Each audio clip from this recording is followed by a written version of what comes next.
কেউ কথা রাখেনি।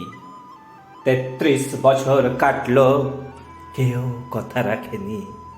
ছেলেবেলায় এক বোষ্টমী তার আগমনী গান হঠাৎ থামিয়ে বলেছিল, শুক্লা দ্বাদশীর দিন অন্তরাটুকু শুনিয়ে যাব।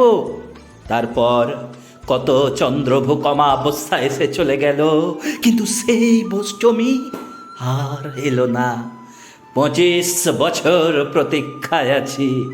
মামাবাড়ির মাঝি নাদের আলী বলেছিল, বড় হও দাদা ঠাকুর, তোমাকে আমি ৩ প্রহরের বিল দেখাতে নিয়ে যাব, যেখানে পদ্ম ফুলের মাথায় সাপ আর ভ্রমর খেলা করে।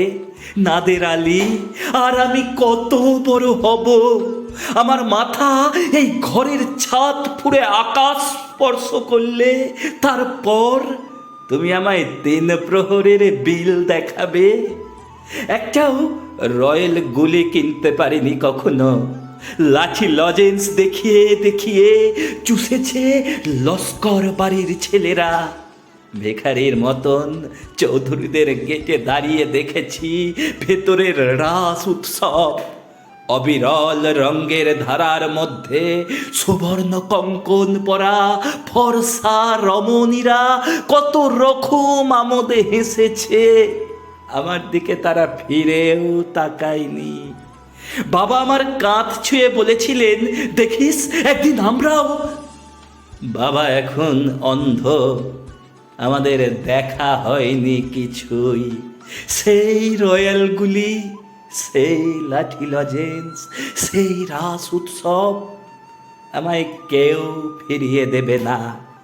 বুকের মধ্যে সুগন্ধি রুমাল রেখে বরুণা বলেছিল, যেদিন আমায় সত্যিকারের ভালোবাসবে সেদিন আমার বুকেও এরকম আতরের গন্ধ হবে।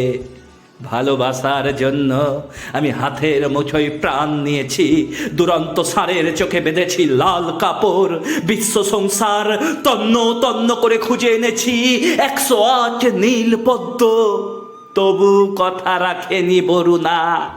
এখনো তার বুকে শুধুই মাংসের গন্ধ। এখন যে সে একজন নারী, কেউ কথা রাখেনি। ৩৩ বছর কাটলো, কেউ কথা রাখেনি।